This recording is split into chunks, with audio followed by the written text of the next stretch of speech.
Yeah. So that was cool. Show me that drawing again. Is that something you're just doing for fun?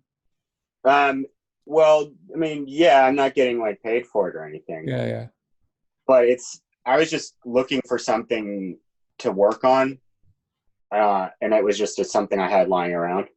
yeah. But um, yeah, so like, I don't know if this is a question, but like, just in general, like, I've been really, when you started doing those videos showing your studio, it was really kind of getting me inspired and just, you know, uh, this is probably going to sound weird, but like I really like look to you as sort of like somebody that I want to sort of emulate or learn from. Not in how you live your life, just one way. Yeah, yeah. No, I just, I mean, this actually could sort of lead me right into my first question, if you Yeah, want let's to do do it. it that Do way. it. Okay. So my first question was just kind of about your early career, because there's a few people like you, and another person that comes to mind is Jeff Lemire, where I feel like you're not like a Fantagraphics underground guy, but you've basically come into mainstream comics on your own terms and sort of been like, well, this is what I do. You need to catch up to me. Because I feel like comics is so imitative to its own detriment. You know, it's like everybody's so, at least like American comics, is so locked into this very particular idea of what they are and what they can be and stuff. And so you're somebody that I've always sort of looked to myself, and then I've talked to other people about like, look what he's doing. He's just doing what he wants to do, and then saying, hey, do you want to get on board with me? So I guess I was just wondering, what was it, just like basic youthful confidence and audacity? Like, what was it that kind of made you feel like, no, I'm actually just going to do it my way and let everybody else catch up? Yeah, that's a good question. I know exactly the answer, and it was really just like because when I grew up, I don't know about you, like all I read when I was a kid was like superhero books. So I was Yeah, of reading course. like Daredevil and Yeah, X-Men yeah. and everything. And then by the Mm-hmm. time I got to high school, I was like drawing superhero comics, and So yeah, yeah, yeah. I did the how to draw comics the Marvel way, and I was doing those pages and trying to figure out how to Yeah, ink.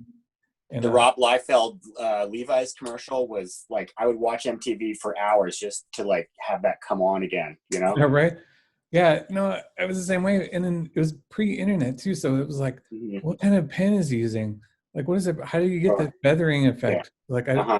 Like the Uh-huh. thin and thick, and I used croak wheel pens, and it was just Yeah. like a lot of like super crude trial and error. Where now, like, I Uh-huh. watch my daughter's 16, and I watch her like she's better uh, at painting with watercolor now than I am, and she's Uh-huh. 16. It's because like she can see exactly how to do it. Like online, you can see every Right. Yeah. aspect of it.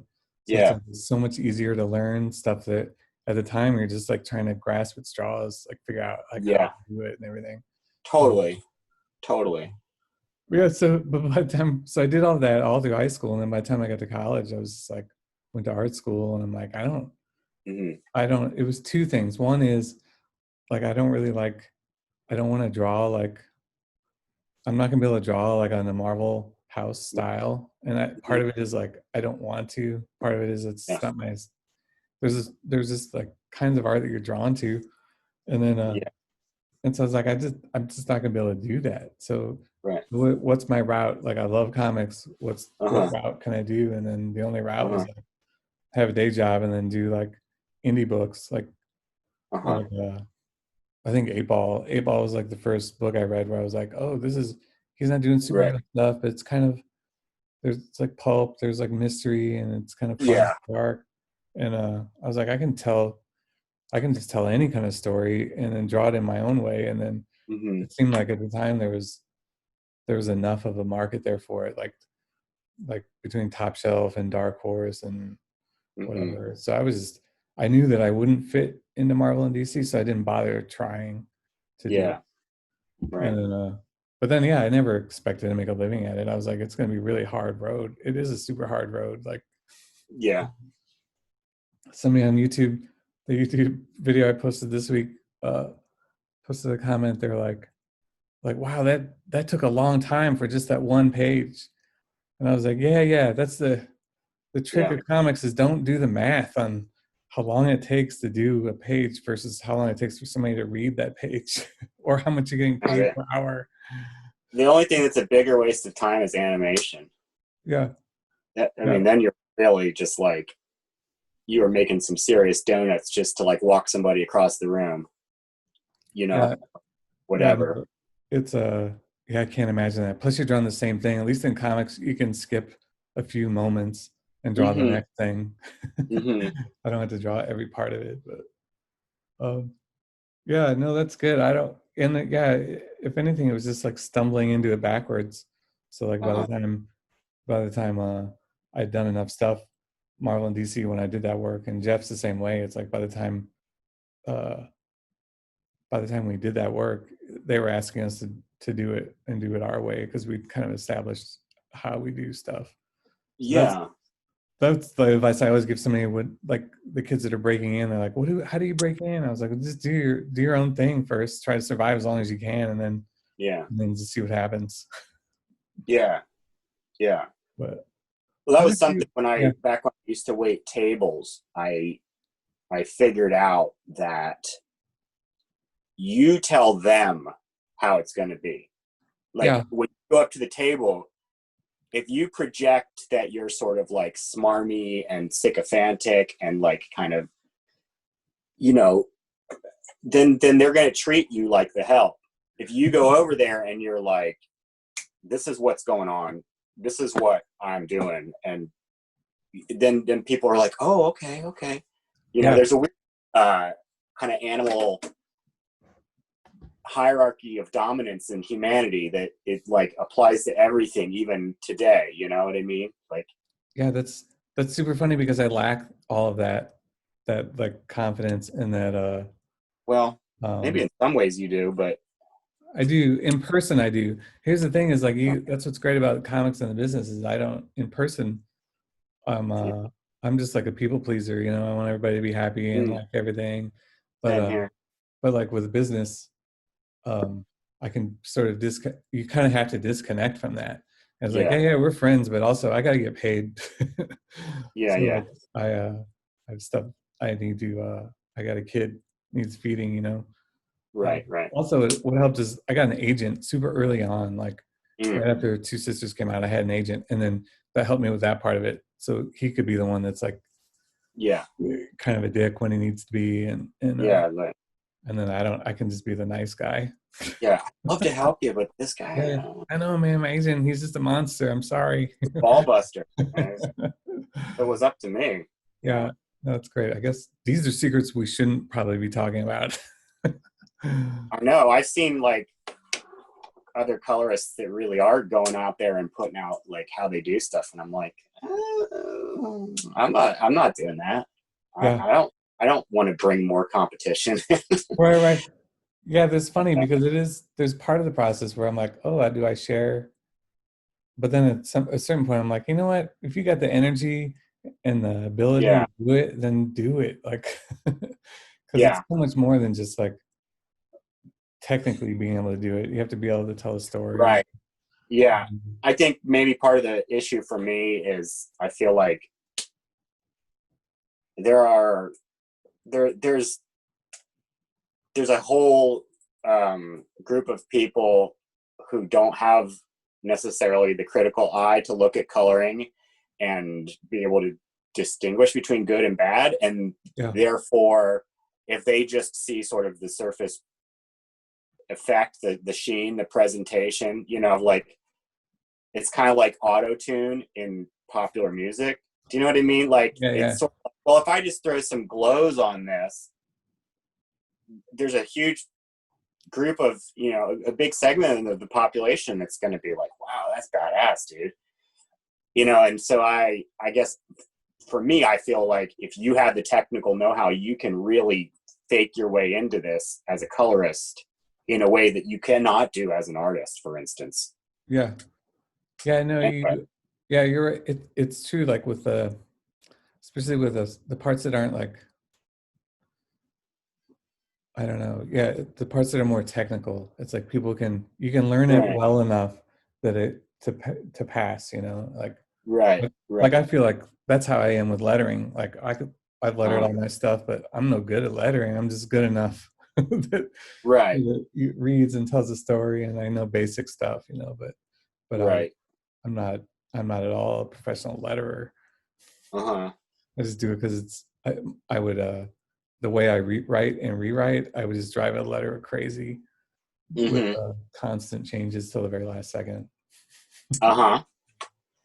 Yeah, I actually saw an interview with Dan Clowes where he was saying like that it's not until he's doing the final lettering that he really like nails down his dialogue. Like he has the gist Yeah, of everything, but yeah. yeah, yeah. No, I'm the same way because you once you see it, it's different because you spend so many hours on that page, and then we Mm-hmm. look at the final thing. Then you're really reading it for the first time.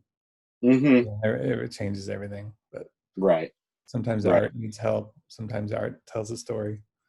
Mm-hmm. Yeah. So I didn't come in with specific questions. I was going to ask you questions as I thought of them. That's fine. uh, but yeah, I guess one of them is like I just want to know your origin story because we talked about this before. We haven't really talked. I've My talked to you at origin conventions like story, here and there. I just want to know like how you like got where I got into. my powers from. Yeah, yeah. So tell me Hmm. your powers and then how you got them. How Yeah. can I get them? Well, I mean, it's funny because when you were talking about realizing that there was no way you were ever going to be able to draw like you know Jim Lee or whatever, um, I had a similar kind of yeah. It's sort of like you and I had sort of similar setup, but like sort of made some different decisions. Like I went to art school too, and I came out of there completely shamed out of wanting to do comics. I went there wanting to do comics, Yeah, and I went to SCAD before SCAD's sequential art program was really like decent, and I could tell it was just not. This was not. You were not going to be getting like any kind of formal education. You were going to be like paying a lot of money to do what you could do on your own. So I became a painting major because I was really drawn to like the world of ideas and that side of art, um, which is also sort of like the pretentious side of art, or can be. And so I came out of college thinking, I'm going to do whatever I need to do to make money, but I'm going to be an artist, like with a capital A, like I was going to be like a gallery artist. And probably around the time I was like 25 or 26, I was just like, this sucks. I was waiting tables. I was like, this is horrible. I got to figure something out. What can I do to make money? And I had met a guy, Lee Lowridge, who's a colorist. I'd met him when I lived in Savannah. And so that was sort of something I always filed away. It's like, oh, you could do that. And at the time, there was like the Batman animated comic, and I was seeing that there was. I hated the airbrushy video game style of coloring that's still around today, but it's kind of chilled out, or it's morphed into something different. yeah, But at the time, I was very like determined that I was just going to do flat coloring and do it right and do it well. And I was really influenced as well by like Chris Ware, and also like, did you ever read any Chester Brown?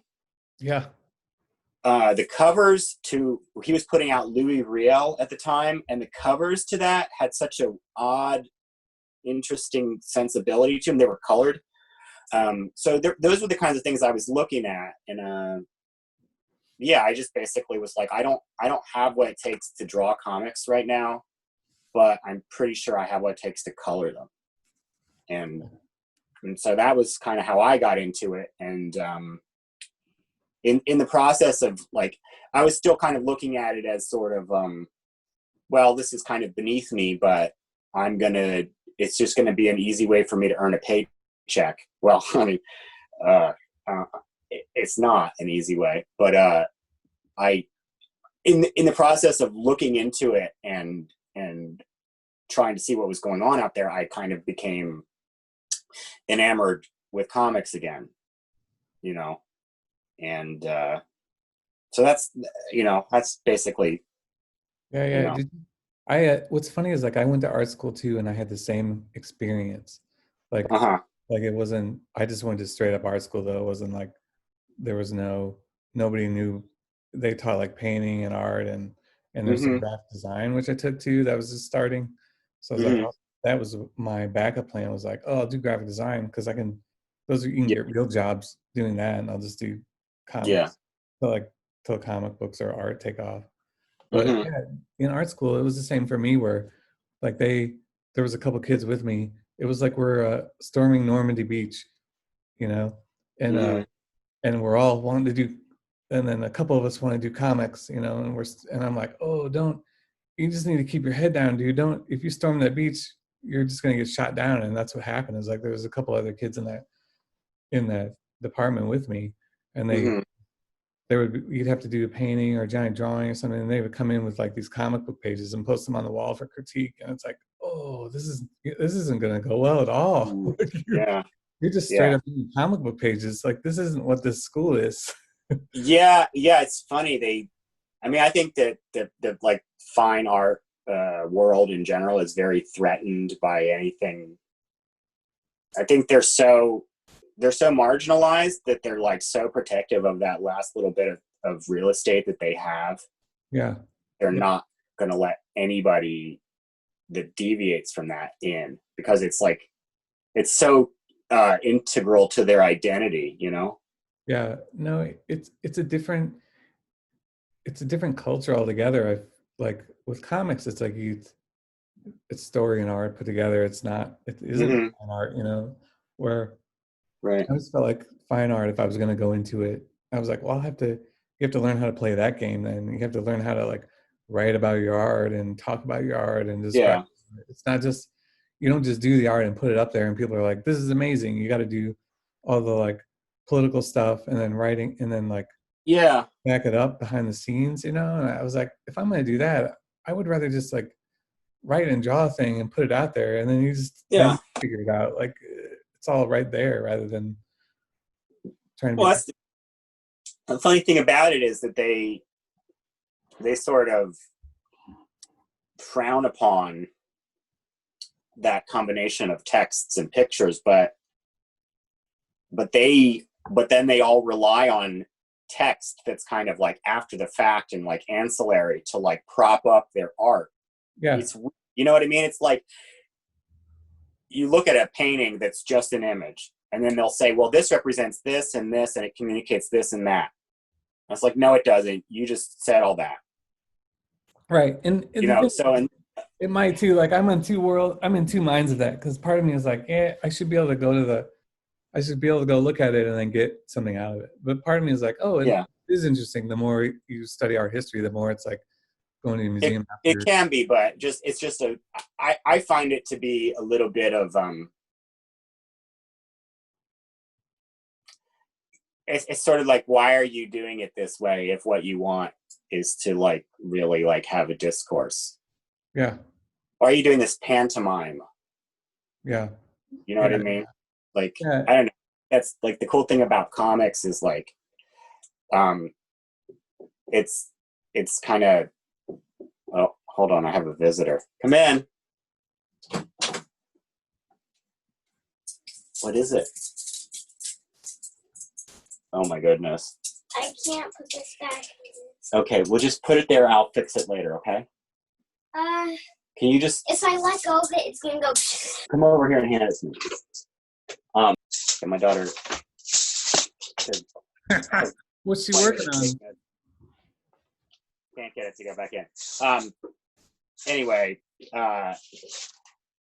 you know, I sort of think about it like songwriting versus poetry in a way, where it's sort of like you I can enjoy poetry, to be honest, but it's, I'm not going to spend as much time with it as I would if it were like a songwriter who I really liked, where it's like, I know that entire thing by heart. I just think comics are a way of kind of getting things across that can be like really effective in a way that, okay, can you close the door, sweetheart? In a way that like painting is just kidding itself if it thinks it is. You know what I mean? If you're really wanting to communicate an idea, I think, why are you refraining from using words directly? Why are you kind of relying on it as this kind of after the fact thing where you tack all the stuff onto it? Well, that's what's funny too. I think even with like writing, like there's some writers where it's like, what are you trying to do? Are you trying to communicate or not? Like, because you're writing this thing and it's written in a way that is it's like, if you can just tell me the idea in a simple way or whatever, then tell me it in a simple way. Like if it's a complex idea that needs to be told in a complex way, then that's great. Do it. But if not, like, don't make something simple complex. You know what I mean? I'm trying to think of a writer that's like that. But I've read books like that. I've quit books like that where I was like, you know what? This isn't. I feel like they're not trying to communicate the story, and I just want the story communicated to me. I think that there's this idea that a lot of people buy into that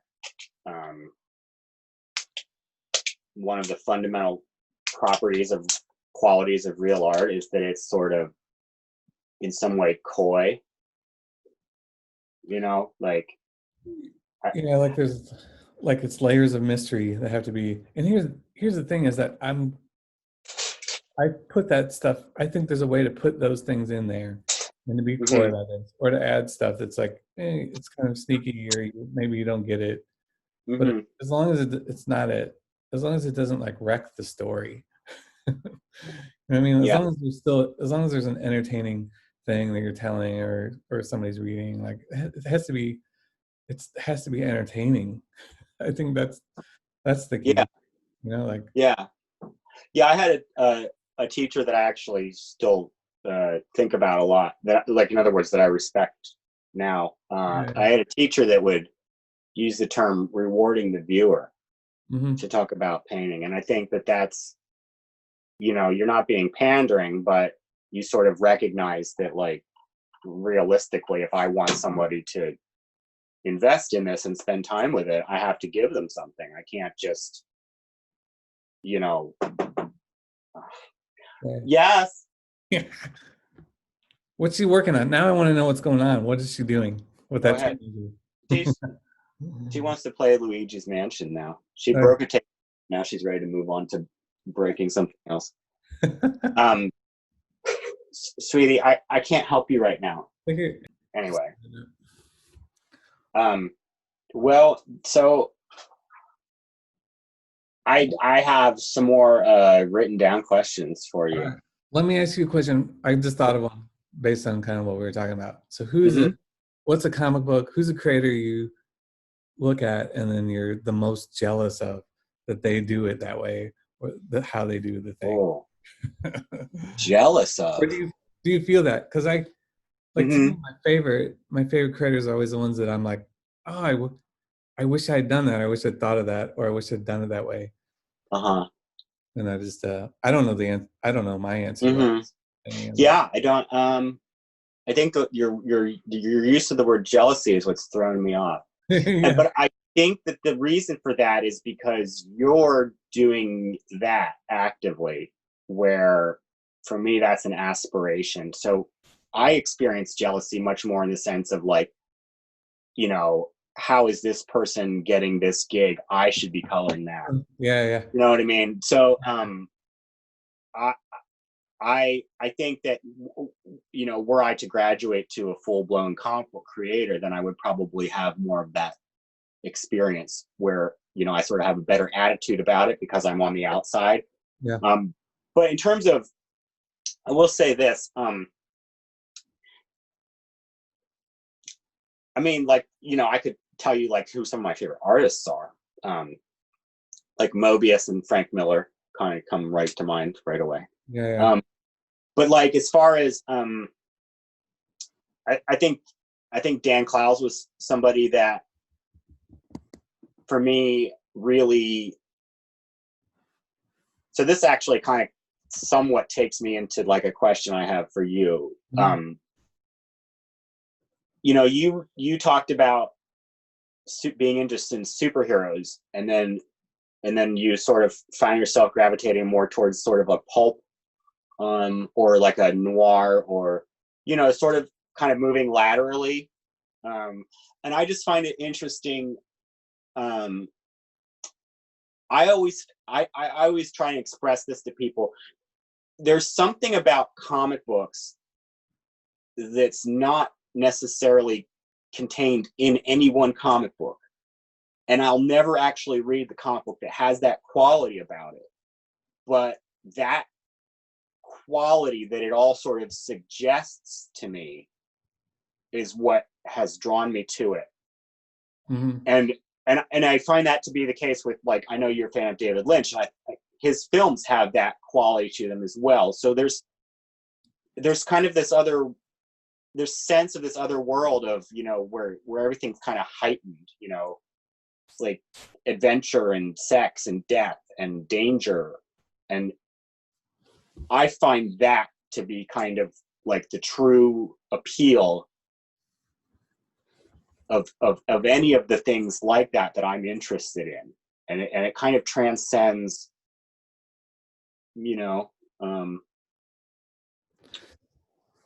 any particular That's what iteration.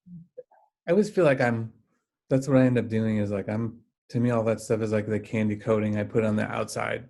Because the only stories I have to tell are very simple things that aren't interesting in and of themselves. Like, it's the trapping that make them interesting. And I think like Lynch is the same way to me. And then everybody I'm drawn to, like all my favorite stuff, I think it's because I'm trying to find that same thing. Like, oh, I want a really good story about like someone who's had is having like some kind of mental problem, or I'm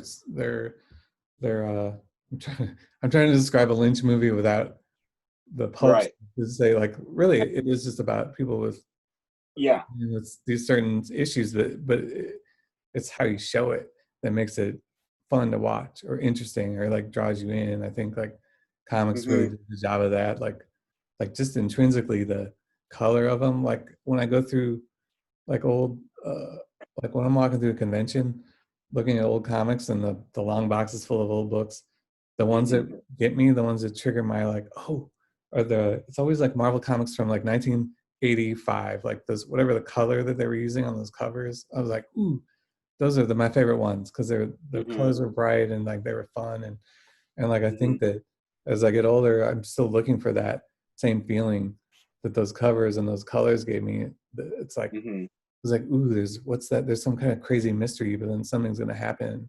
And like I think Dan Clowes did a really good job of that with his, especially the older he got. Like he would do it was like kind of a mystery or a murder or something, but it wasn't really about it. It was like, that's just like what it looks like, you know, there's something else going on underneath it. And that's what I kind of like. And that's I sort of got off track, but you kind of brought it back to that. I think for me, he embodies that sort of like marrying of kind of what brought him to comics in the first place, but then like as a thinking adult human, kind of where his head's really truly at. And finding a way to kind of still dabble in that, in the power that those kind of things represent. You know, I just think it's interesting, like when guys like him or like the Hernandez brothers, there's clearly this like relationship that they still have with the stuff that got them interested in comics as a child, but they've found a way to kind of approach it in a way that they can directly connect with as an adult and as a thoughtful person. Yeah, I think that's the key to like the best comics, or the people that figure out that bridge, like the Yeah. bridge between like the stuff you read when you were 15. Hmm. How do I grow up? How do I, as an adult, with adult grown up Yeah. ideas? And- And I think that the majority of the mainstream comics industry is really struggling to reconcile those two things. And the way in which most of them do it is one that I really find unappealing. Yeah, no, Because I think it's one sort thing of like none of the wonder. yeah. That's what Uh, I always think. Like Alan Moore was always one of the best to me, because he would just take like well, yeah, he would take that stuff like Swamp Thing or Superman, and he had this crazy out of the blue different way of looking at that character. That was like a yeah, grown up way of doing it. That wasn't just it wasn't grown up in like bad words or violence or anything. It was grown up in like a high concept that I think is just exciting. You know, yeah, and he's like a once in a generation, so it's hard for that's yeah. have to come along all the time. But I think that um, yeah, I don't know where I'm going with It that. was very much like what kind of person would do that Yeah. kind of an approach to it. What would what would be going on there if that was an actual thing. Yeah, Yeah. that's what did you ever read Concrete? Here and there, not like start to finish or anything.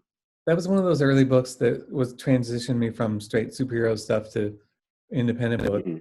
because it was like it's basically like The Thing, who's like this rock person or whatever, and then but then Right. what would you like for real? I was like, oh, if you really had this rock body and you could do anything and you could hold your breath forever. So he walks under the ocean, Hmm. like across the Atlantic, and he does all these things to test out his body, and it's like Hmm. super humanistic writing and like really great, but it has this superhero idea Hmm. at its core that, but done in a totally different way, and that's Yeah. I feel like that's for me. That's something that it just keeps me interested. Also, like the thing about comics is you got to draw it, so it has to Uh-huh. be fun to draw. I Right. think, and so by its very nature, um, you're going to have something that is interesting to look at. Right. I don't know. Well, it's interesting because in a way he sort of took what was already there in the thing. Yeah. Like I feel like Jack Kirby, you know, in a sense, Jack Kirby was very much an indie guy. It's Mhm. just that he came around at a time where he really kind of set the pace. So it's kind of like the Beatles. It's like you might see them as sort of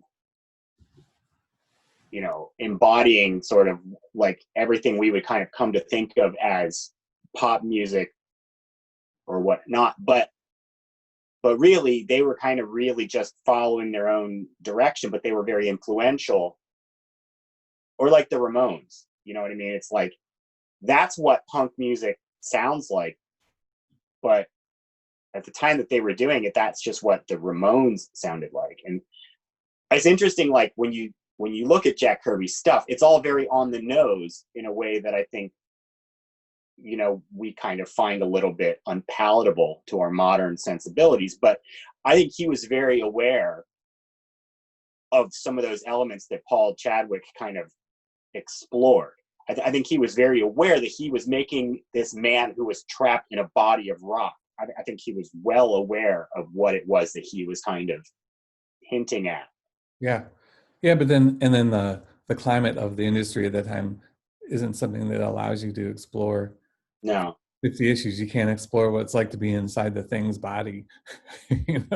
Yeah, Not in 1960. and also at the time, I mean, this is actually another thing that I came across in a Dan Clowes interview. He was talking about how so much of comic books was born out of these guys that had gone through World War II, kind of trying to process their trauma. Hmm. Um, and I think that's a really interesting reality. It's sort of like the things that people went through in that period of time. they came out of it into the 50s, and there was this real like exuberance, like, oh, I'm glad that's over. But then I think it sort of aided them in a way that by the time that they were sort of having children, and those children were growing up in these kind of warped environments, I think that's sort of, you know, you could kind of track culture as, in some ways, all sort of the aftermath of that war. Yeah. But I don't know. I mean, people had war for a long time, so Yeah. I don't know. But No, it's interesting. The thing is that I love Jack Kirby, but and this is just another aspect too of like creating this stuff, is like I don't really read books or watch movies in the same way I think like normal people do. And I don't think, and I wonder if all creators are like this. And I tend to think they are. Is like I'm reading for inspiration. I'm reading to see like a new way of doing a thing, or like something that will spark like an idea. And so like there's certain creators, certain writers that are my favorite, not because I think they're the best, but it's because they get my brain going. I was like, oh, like, and Kirby's one of those guys where like every issue, whatever it was, there was like 1,000 ideas in that one issue that were totally unexplored. He's like, he would just throw it out there, and it's like just a throwaway idea, and it's like never come back to it, or it's something super off the wall, and it's just like, wait, what? Well, what about that guy? Like,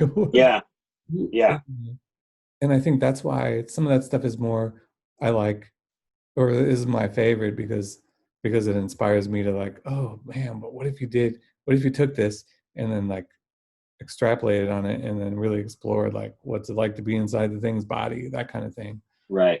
I think those are the kind of books, like Philip K. Dick is another one of those authors where like I don't think he was the best craftsman or the best writer, but I think he just never held ideas back. He had a bunch of ideas that threw him into everything he did, and so that's fun to read it.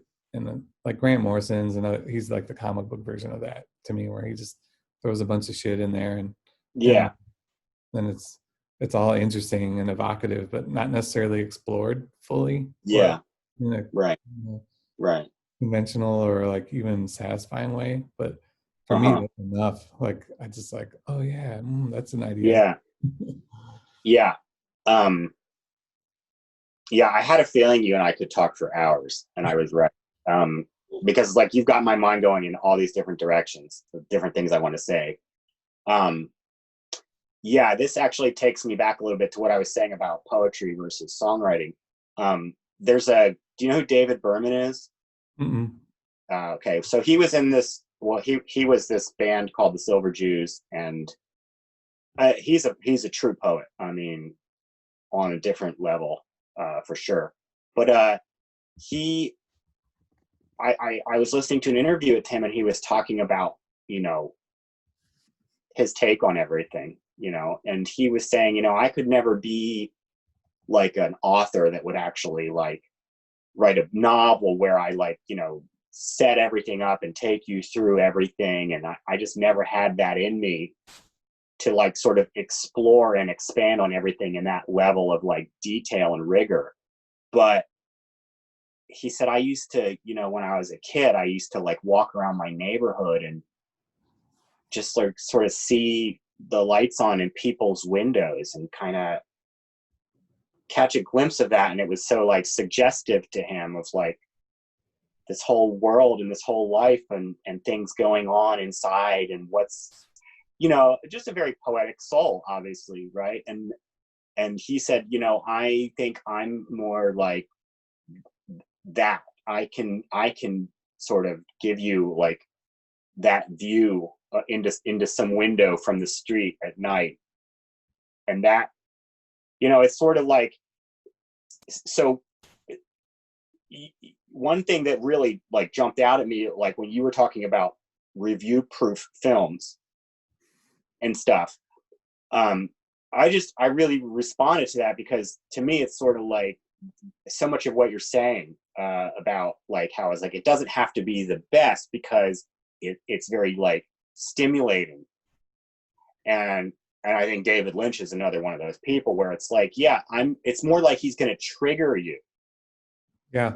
He's going to kind of give you these points of departure. They're going to impact you and bring things to the surface. He's not going to necessarily like do all the legwork for you.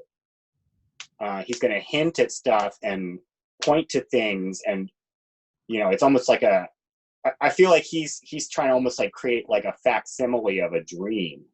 Mm-hmm. Where it's sort of like you just have enough to know what you need to know to have this experience. Yeah.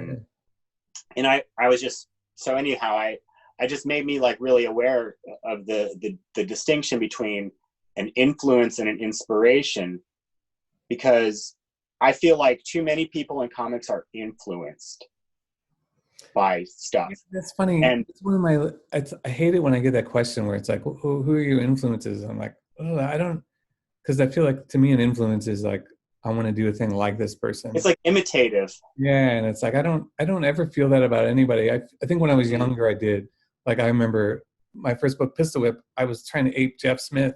I was like, I want to ink just like Jeff Smith. And look at that book. It totally fails in every way doing that. But but it's just like you aim for thing and then you end up somewhere else. But yeah, you're right though. To me it's like I'm not influenced by people. I get inspired by things, and then it makes me want to do stuff. But I do that with inking. Like when it's time for me to ink, I will flip through like a bunch of Alex Toth books and like who else? Who did this is where I'm terrible. I can't remember names of anybody. Who did like Enemy Ace? Who's the guy that drew Kubert? Joe Kubert. I look at all the old guys that just would like sling the ink around and everything, and I don't ink anything like it, but it gets me excited to like use ink. Yeah. Well, Picasso had a great quote about influence. I mean, I think he was using it more the way I'm trying to use the word inspiration, but he said something like your influences give you permission. And I feel that way about inspirations. It's like they give you permit. It's like someone that's already gone and they already did it, and they've sort of pointed the way and kind of suggested to you that you can do it. That it's okay to do it. Like I feel like there are probably going to be some people who, guys like you and Jeff, give permission to be creators in a way that's like sort of outside of the very constricted norms of comics, but it's weird to think about being one of those people, because all I do is think about those people like Dan Clowes and I'm trying to think of who else. But yeah, but it was like Seth and Dan Clowes and Chris Ware and all those. It was mostly all the Fantagraphics guys where I was like, it was like, oh, you can do it that way. But yeah, no, you're right. I don't think I'm there yet, but well, you don't know, because it doesn't necessarily. It's not a concrete. Yeah. It's not a question of perfection. You know what I mean? I mean, like I actually thought about, but like was sort of like, oh, I don't know if I want to say that, but I thought about sort of comparing, that approach to kind of like punk, in a sense, because I feel like comics has the potential to be, kind of like, well, you're not really the best writer and you're not really the best artist, but you can sort of somehow like your personality can come across in a way that makes it like powerful. No, I do think I feel like that. It's like I just want to get the story out there, and and what drives me crazy sometimes is like working with other artists that are they're so good. Like they're literally the best at like draftsmanship and crafting, and it looks great in the panels, but it takes so long, you know what I mean? It takes like months and months, and then what's great is like the pages look great, they look better than anything that's out there, but then at the same time I'm like, I was like, there is an equation in comics that's like time and effort versus output, and it's like Yeah. I could spend, and what's funny is like I could take longer. I could just be an artist and just draw. I could draw Marvel books if I wanted to sit down and draw the Marvel way at this point. I could do it, but the time that it would take would mean that I couldn't write it, and I couldn't paint it, and I couldn't do anything but like pencil it. And I was like, I'm not interested in that. Like I want to do all this. I want to do the story. I want to get stories out there. So it's to me, there's an equation I think you do when you're doing more than one of those disciplines where you're just like, well, I can spend 5 years getting this one book done, or I can adjust my style that still tells a story and does it, but it's just but it is I think it's in a more raw way. Like it's punk rock. I think that's too cool for what I consider it, but yeah. but Well, I'm trying to use it more in the sort of like what's the real idea behind it. You know what I mean? Like it's kind of that word can kind of refer to a very specific style or aesthetic of music. It's almost like funk or something. But it can also just mean somebody who, you know, gives himself permission to kind of come as they are to the party and kind of still wants to like take part in the conversation, even though not necessarily, you know, virtuosos, you know. But it's kind of like I feel like comic books has a lot of to use another musical metaphor, I feel like comics has a lot of session musicians in it. A lot guys that can draw circles around anybody, but do they really have that spark of creativity to really bring something new that hasn't existed, or are they just sort of able to perfectly replicate the work of someone else? Yeah. No, it's funny. I get into this argument with Brian Hurt all the time. We share a studio, and you know this already. I'm saying this for whoever's still watching this at this point. Yeah, Brian. I'm always complaining about some of my favorite artists, and I was like, oh, this is so great. It's too bad the story's no good. And I'm not going to name any title or name because I just want to keep it. No. But I'm always like, it's like what a waste of this art. I feel the same way. It could have been on all cylinders if the story and the art had been at that level, and then the art is at the level, and then the story is in it. And then Brian's always like, well, that's the story they wanted to do. You're just being selfish. And I was like, yeah, you're right. I am. I want it to be the best. Well, is it the story they want to do? I mean, I feel like I'm not sure who we're talking about here, but if we're talking about like a hired gun, like somebody that's drawing someone else's story, then it's all over the place. I'm telling you, like, it's I'm not trying to name names because I won't. I'm not trying to name names either. But some people I love, but it's like, oh man. And then part of it is just, I was like, and then there's a selfish part of me that is like, I want to write them a story. It's like, I could just write you like the coolest story and your art would be perfect for it. But then like, who am I? Who am I to say that? It's like, if they're happy drawing what they're drawing, then that's fine. But it's just but I circling back super quick, that's what's great about comics to me is that like all you need is pen and paper to get into the industry. And that's like the punk rock part of it is like all you gotta do is do it.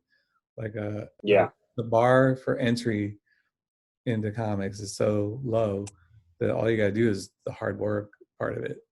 There's no like gatekeepers really as far as like getting published or getting your work out there. It's one of the most democratic mediums, I think. But unless you want money. As long as all you want to do is the work. You don't care about, you know. That's why I tell Brian that too. I was like, this is a job for 20-year-olds and then 40 and 50-year-olds. Like you either have a lot of energy early and burn out, or you grind through it and then you come out the other side and you're like 40 years old and you're like still able to do it. Yeah. There's very few in the middle that because it's like you either make it or you don't. Like it's too much work. There's too many easier ways to make money in comics. Like you can't be in it for money. Yeah, that's for sure. But I don't know what other. I'm trying to think of another. I don't. What question was that? Was that your question or my question? I don't know. I don't even know what the question would have been. Well, I think it was about influence and inspiration. And Oh yeah. yeah, I guess one thing I was sort of like, this is maybe more of like a literary question or whatever, but do you think there's anything about, other than the general vibe, is there something about agents and agencies and sort of the mystery of power? Like there seems to be, I'm not, to be honest with you, I'm not like super well versed with your work. But I'm familiar enough that I sort of am recognizing certain things that seem to interest you. And it seems like, yeah, it seems like an agent is kind of one of your ideal vessels for the story. And then they tend to kind of, at some point, kind of come into conflict with the agency. And Yeah. I don't know. Is there like any kind of sort of personal politics? I don't mean like Republican and Democrat, but just sort of your conception of power and the individual's relationship to power and stuff. Like, I know you're not setting out to like make some grand metaphorical point, but when the same thing kind of keeps popping up, it makes me wonder, to what extent is this kind of like something that preoccupies you a little bit? I don't know. What's funny is like I never go into a project thinking like, what's this going to be about? What's the theme of this thing? What is the Right. me? It's always like, okay, what setting? This is literally my creative process is like, okay, what kind of story is it going to be? Like more detective-y or like spies or like what's the pulp genre? And then it's like, okay, what is it? Present day? What city is it? Where is it at? Like the location. And then it's like, okay, well, who's the person then? Who's the main person we're following? Like, what's their job? Are they a spy? Are they a detective? Are they whatever it is? Are they a diver? Are they whatever they figure that out? And then it's like, how can I make that person different than me? Because I don't hate writing characters where I'm like, it's just a surrogate for me or whatever. And so then I try to change either the gender or their belief system, change something. So it's not, so I'm forced to write something that's not how I think, and then, then plot. Then it's like, oh, what's the plot? How's it end? And then when I'm done, then it's like, then whatever it is the subconscious thing. So like if you're picking up on that, it's like a thing that I don't really think about until it's over with. And then usually like I'll go to conventions, the book will come out, it'll be like 2 or 3 conventions where people come up and they'll talk to me or ask me about the book, or I'll do interviews where they ask me questions about the book. And then literally in the process of those interviews is when I figure out what the book is about. Because they'll ask me these, because they've read it, and then they're like, oh, what about, they'll pick up on these things. And I'm like, oh, yeah, I guess that's in there. And then it's like, that is what the book is about, but I don't set out to do that or have books be about a thing. I think that the thing I've been forced to recognize in my work over all those interviews, though, is that I think the theme that I can't get away from is like personal responsibility. And I think maybe that's what it is with the organizations. And then the person is like the idea that like this organization gives you the ability to not have that personal responsibility. Right. Where I feel like the most important thing you can do is be as good a person as you can be to everybody that you directly contact. Right. And I think that ultimately is like a super easy plot device where it's like this person versus this thing, Mm-hmm. or something like that. I don't know. But yeah, I don't know. I feel like the older I get too, the more I'm like, I want the books to have like a positive message somehow, even though I hate Uh-huh. messages and I don't put a message in there, but Yeah. it can't help it creep in there somehow. But I don't know. That's Yeah. that's to me, those are the unconscious things. It's just that's my personality that's coming out in it. I don't really like think Mm-hmm. about it or talk about it unless somebody makes me. But Gotcha. Yeah. yeah, I don't know. I it's it's I don't know. I think I had another thought, but I can't remember it now. Uh-oh. No, I don't know. Yeah, so here's a question for you. Let's do some process because I want to know your process. But do you All right. two things? One is, do you read scripts for the thing you're coloring? And the second thing is, these are two separate questions. We'll do them Mm. however you want to do them. But the other one is like, do you prefer coloring on the computer or do you like traditional? What would you rather do? Or does it depend on the story? I don't know. Um, yeah. Well, I think with um I I tend to this is probably not good, but I tend to only consult the script if there's something I have a question about. Yeah. You know, like if I look at a page and I'm like, what time of day is this? Then I'll kind of try to go and suss that out from the script. But I the artists that I enjoy working with the most are the ones where I look at it and I'm like, oh, I know what I'm going to do here. And it's one of those things that I don't really have control over. Like if I look at something and I don't get that, I'll still do it because I have to, but it's going to probably be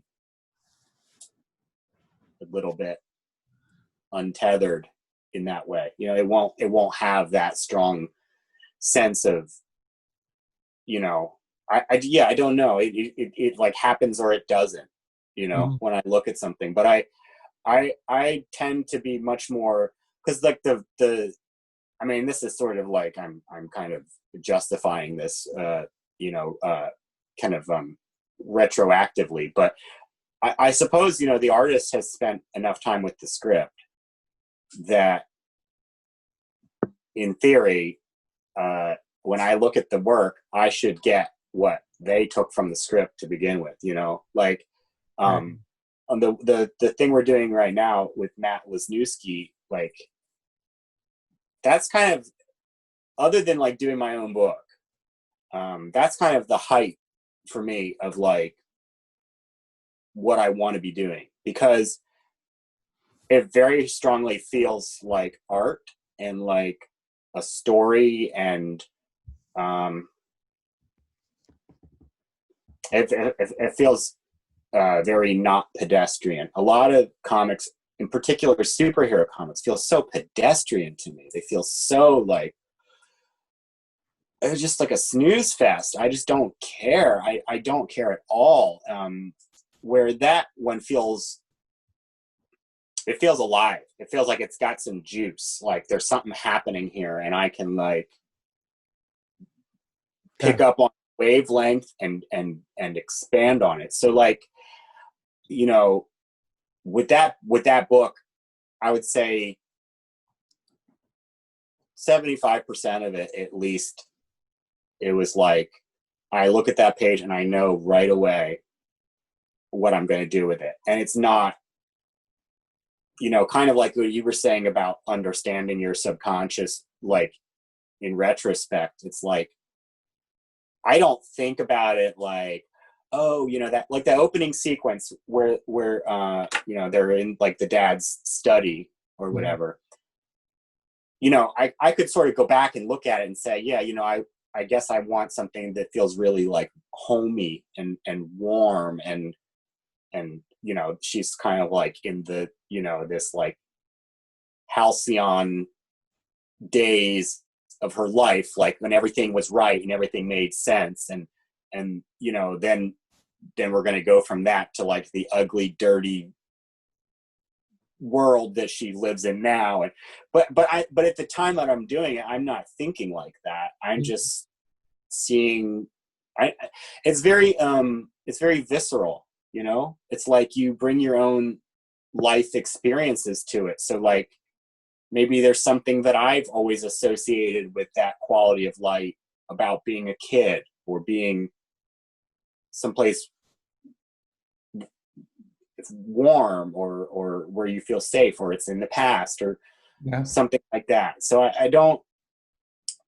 I'll just get either like a general like tonal idea, like tonal, like in the sense of like warm or cold or foreboding or something like that. Or sometimes I'll get like a color scheme idea, like a really strong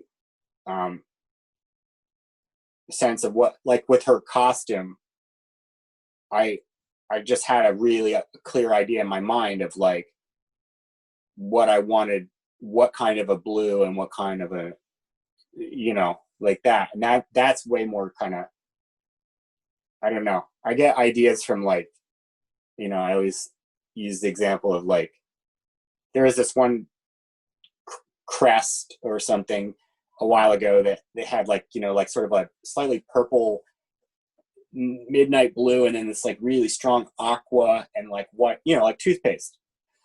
And I just thought, oh, that looks great. You know, so those get like filed away all the time. So. No, that's interesting. So do you find that does the way you do it change depending on who the artist is? Like with Matt's stuff, I know he's got like that crazy line detail. Like right. Yeah, for sure. How you're doing it. Yeah. I mean, it's very imperfect, of course, you know, and I often think, you know, if I could just do this all by hand, it would look so different. And I feel like well, I'll really quickly answer that. You know, like his stuff has a lot of tick marks. So I'm intentionally using something that's like has a granular look. So I guess I try to, if the artist has some form of mark making, I try to echo that in some way if I can find a way to do it. But that's to me, that's sort of like the albatross of digital coloring is always going to be you're trying to get to the point where it's like you're not coloring digitally. It's a weird, you know, your ability to make changes and correct and edit things is unparalleled. And there's no way you can do like flat, sort of unmitigated areas of color by hand the way you can on a computer. Mm-hmm. But it is a weird thing where like people are going to all this effort to try to make it look like they didn't do it on a computer. Right. That's what, every time I've experimented with it, I find that I spend hours trying to replicate a thing I could just do on paper, you know? Yeah. Why am I trying to emulate this paint style or whatever? But then there is like on my iPad, I've been messing around and there's like, you can get like these oil and gouache paint styles or whatever where it pushes the paint around and but then you can do it like over or underneath the line art, which is something I couldn't do on paper. And it's kind of like that, even though I'm still trying to emulate this painted style with lines over the top. Right. So I think that it's fun for me, but it's also for me, I'm always trying to find a way to streamline my style because I'm racing the clock. Like I've got like 20 more years of work left in me, and I got like 100 years worth of ideas I got to get to. So to me, I'm always trying to figure out like what is the most efficient way to tell this story, and it's not with computer color for me. It's watercolor is the fastest thing. Yeah, well, it's very forgiving. I think that's really one of the appeals of it is and it's like organic, and it's like if you mess up a little bit, it's kind of cool. If it's I meant digital coloring is very forgiving. I know what you mean. Oh yeah, I think watercolor is super forgiving. Oh, for sure it is. Yeah, because it's so much of its strength is like the the sort of phenomenon that happens when you work that way. That's not something you can really control. Yeah, right. And I like having like 10 colors. That's all I got. So I can have 10 colors and combine them a little bit, but and that's all. I don't layer them. It's easy. Yeah. No, it's very truncated, if that's the right word. I don't know that it is actually, but like digital coloring really, you kind of end up in a weird place you would never have ended up had you worked any other way. Yeah. Yeah, but I mean, I suppose that's true of art in general. You know, it's like if every night you set about drawing the same character in the same, you're going to get some really different drawings, and you can't actually like trace exactly why that is. That you would somehow, you're the same, right? But somehow you get this really different thing. Yeah. I don't know. I'd like to do more hand coloring. I just haven't figured out a workflow, and I haven't had a project where I was ready with the workflow when the project began to know how I would do it. But I've also in the last year and a half, I've become way more familiar with sort of digital painting. That's in general seems like that's where the industry is now shifting in terms of like, I think the brushes have gotten better, the emulation has gotten better, and I still work on a Wacom in Photoshop when I need to, but I much prefer at this point working on my iPad Pro in Clip Studio. Yeah. And I've found some brushes that worked for me, and so like Crimson Flower has all been done exclusively on my iPad, and I enjoy it. I enjoy working on there. I think at the very least it's something worth considering for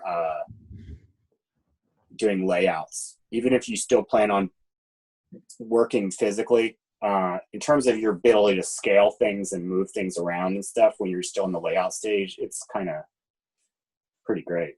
Yeah, no, I love penciling on the computer because I can shrink all my heads to the size they should be instead of every head being too big.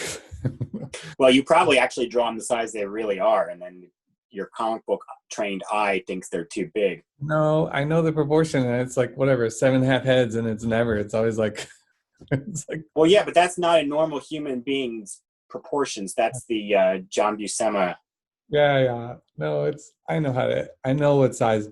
They're fixed now because I've been penciling more on the computer, and so it's better because I know because Brian gives me shit about it every time. He's like, head's too big. He'll walk by. Head's too big. I'm like, shut up. He's such a funny. He's a funny dude. I'm sure he thinks I'm a funny dude, and he probably thinks you are. He loves me, man. The thing is, like, I know more about. I've become more aware of color in comics from two things. One is collaborating with my wife when she was painting Department H. Like that was that helped me, just seeing her and working with her. But then the other one was like you coloring Six Gun, and then Brian showing me pages and everything. And then what did you learn? he just brings stuff up sometimes, and he's like, "Look how he." It's like I'm not blowing smoke up your butt or anything. I am, but not on purpose. But no, the idea of like having like there's a scene at night, and it's not just like dark colors. It's like all blues, or you know what I mean. Like pages will have like a color theme to them to tell the story. Like it's a nighttime one, or you know what I mean. Like it's not literal color. Like you're not coloring things like this is orange, so it's going to be orange. This is yellow, it has to be yellow. Right. That idea is something that I think is invisible to people that don't study art or comics, and I'm guilty of it because I'm just like too busy to like even like if I'm reading a comic, I'm like the worst. I'm just like reading words and barely looking at it because I'm just trying to get the story. I had to force myself to slow down and look at it. So it's fun to see pages come in slow like that because then I'm looking at it in slow motion, you know, like 6 pages will come in and I'm like, it's like, yeah, that's cool. I'm sure that your color on Six Gun informed What was I working on at the time? It might have been department. It was probably mind management and department. Product There was no management. overlap. That was like I started on that like 10 years ago. Yeah. Yeah, it was mind management then. So I could probably find a page in there that was like, oh, this is because I saw that page you did at night Huh. and done. Cool. No, that means a lot to me. I you know, I'll be honest, since there's only gonna be like about 5 people that watch this. I've had a really difficult time getting work, and it's really made me, you know, it's a funny thing. Like, you can have confidence in yourself and know what you're worth and know what you have, but at the end of the day, you still gauge it on the way people respond to you. Mm-hmm. You know what I mean? Like, if you're a fat slob, but like every time you walk out in public, chicks are throwing themselves at you, like, you're going to start kind of thinking you got something going on, you know? And conversely, if they all sort of seem to be like, no thanks, like, you're going to be like, do I have some, what, you know? So it's cool. I mean, yeah, I suppose commercial art is, and the arts in general, is always going to be this way, where it's kind of like there are 2 groups of people, and maybe this is simplistic, but you know, there are people for whom it's a little bit esoteric, you know, it's a little bit like there's those who know, and then there's the rest of the people, and they don't necessarily get it. And I mean, like, there are people who are colorblind for real. So it's very subjective, obviously, you know, but I do. Those are your worst fans. Well, Colorblind people. yeah, I guess. Yeah. Well, I don't know. But yeah, it is. I mean, comics in general it's so like, you know, message in a bottle. Like, I wonder if anybody will actually read this, you know? But yeah, so it's cool to know that there are people who are, you know, in tune with what I'm doing or what I'm thinking about, because it's very much like, yeah, I'm very much like a frustrated creator, if that's not become like crystal clear in this conversation. Like, I want so much more to express myself and stuff. So like anything where I can sort of almost like, you know, dream along with the artist and the writer, that's like everything. That's everywhere I want to be. And that's why, like, things like, I don't know, I recognize the kindred spirit in you, in just like, there's this preoccupation with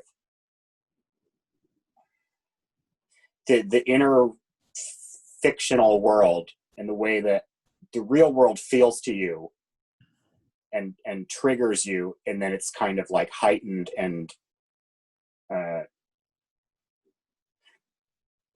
you know kind of re-examined through the process of like this kind of storytelling, you know. Like, David Lynch makes me experience things the way that they hit me when I was a kid. Yeah. You know what I mean? Like, when you're a kid, like, sex is kind of frightening, for instance. You know what I mean? And the world in general is kind of frightening. Yeah. And adult frightening. And I don't know. I just find. I see you. What are you doing, creeper? All right. Well, anyway, that's probably a good place to stop as any. But yeah, no, you know what? Just one more thing I'll add is like, the older I get, the more I've been in the industry. Like, I feel like I spent everything up until those last couple of years, like, fighting to just make a living, do what I want to do, how I want to do it. And now these last couple of years, I'm like, oh, I'm like older, like I'm 47, and I'm like, I'm at the age now and at the point where I was like, I need to start helping the industry or helping the creators I like, and doing, like, there's things I can do, like look out for people professionally and just like the business part of it. And I think like and it's just like directors like David Lynch and they start to build up like these people that they are comfortable working with and people they like and respect, and they're sort of like a team, you know. It's like editors and cinematographers and everything. How's it going? This is Ani. This is my daughter. Yeah. How old are you? Oh, she's too shy. She's 6. She is not shy. I don't know what it is. All right. Anyway, thanks. I will. I'm gonna So, I'll put some. I would love to be your Kyle McLaughlin if that's Yeah, what you're. for sure. And that's the thing is like, I've been so busy just writing, and so I'm just focused on that, and then everything else is like usually the editors and the publishers like sort out the other part of it. But then the older I get, like especially this last year, and then even on this book, I was like, oh, I need to be a vocal. I need to be vocal in like who is lettering the book, who is coloring the book. Like those are important, and I can dictate. I'm at the point now where I can say who does what, and I didn't really realize it or think about it. So now that I know that is a thing I can do, I start doing it. I'm gonna start doing it because like it's so bad. It's so sad when like coloring comes in. I'm like, oh, or lettering comes in. I'm like, you know what I mean? So I just want to have. I think part of it is the control freak in me. Like I'm used to doing everything, and so giving up. When I feel like I'm giving up the thing, I feel like I have had to give it up all the way. I don't think I have to. I think I just need the people who are. Yeah. You can be my Kyle. Yeah. Cooper. Thanks for coming. Appreciate it. We'll do this again. Yeah, it was awesome. All right. Talk to you later.